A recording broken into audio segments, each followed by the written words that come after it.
so he can perhaps get what he wants. CBS News Update. I'm Jim Michelin. KCBS News Time, 11:32. This portion of the News Watch is sponsored by Cars for Kids. Later today, Southwest Airlines will run its first test flight for trips to Hawaii out of Oakland International Airport.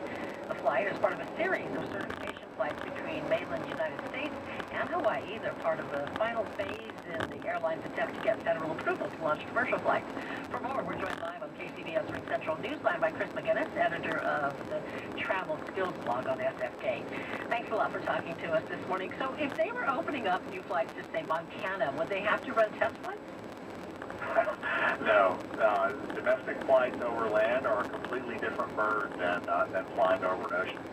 You know, Hawaii, a lot of people may not know, is, I believe, the most isolated, populated island in the world. It's 2,500 miles from here, about 5 hours flying. So any plane that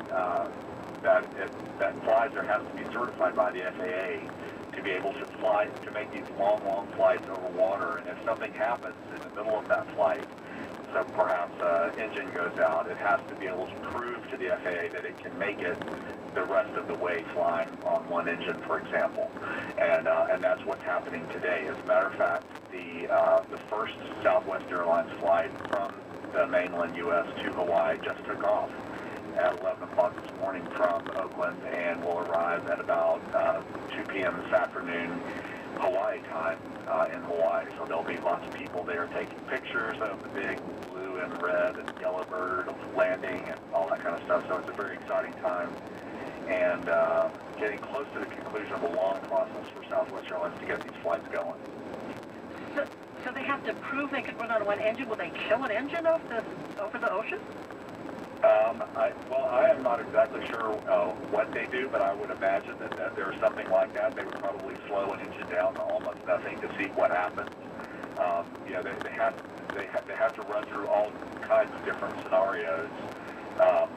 You know, when they do these proving flights, they do what are known as tabletop exercises, where they talk about what they're going to do and come up with plans and that kind of thing, and then they actually have to get on the plane and you know, play out these scenarios. So the only people that are on these planes are FAA personnel and Southwest Airlines folks. There's no passengers on the plane, and they are there's no passengers.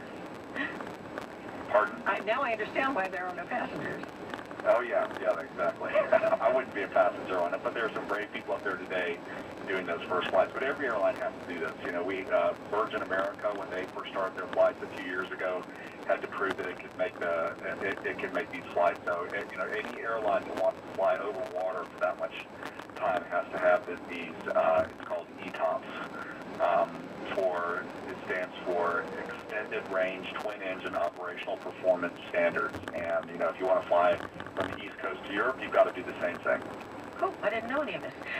So are these flights going to be low cost, or are they simply going to lead to competition and maybe cheaper flights to the islands in the future? Yeah, well, you know, ever since Southwest announced that they would operate to Hawaii, they did this last year, we've seen fare wars from all the different airlines. So I don't expect fares are going to go down that much more when Southwest finally does make its announcement and puts its flights on sale. You know, we've been looking at round-trip fares in the $300 range, which is very, very low, almost all year long. I mean, if you wanted to go out and jump on a plane right now and fly to Hawaii, you could do so. On SFK, we just put up a post of a round trip from San Francisco to Kona for $299 round trip. So we've seen some very, very good deals. I don't think they could dip much lower. Southwest is definitely going to add, you know, more competition, but the Southwest effect has already occurred, and we're seeing some of the cheapest fares ever. The problem right now is that with these cheap fares to Hawaii, everybody wants to go, and it's getting very expensive once you get there. So hotel rates are up, expensive, you know, for people to eat. There's crowds, and you know, it's getting to be a little bit of an overcrowding problem in Hawaii. That's right. Okay. When they put the tickets on sale, are you going to do anything special, like give a bunch of free ones away? You know, I think that they probably will initially, just to drum up interest. I mean, Southwest is all ready to go. They were ready to go before Christmas with all this, and then the government shutdown slowed down around this FAA certification process. So, I mean, their gates in Honolulu are ready. They've got personnel in place. They've got their Aloha shirts and everything ready to go. So as soon as they get the go-ahead from the FAA, they're going to put these flights on sale and try to fill those planes as quickly as possible. So I think right off the bat, if you can drop everything and fly Southwest, you'll get a pretty good deal. But over the long term, I think we'll continue to see fares in the $300 to $500 range on average. All right, thanks for talking to us. Always a pleasure. Chris McGinnis, editor of the Travel Skills blog on SF Gate. It's 11:37. Ed just picked up his prescription at CVS Pharmacy. Hi.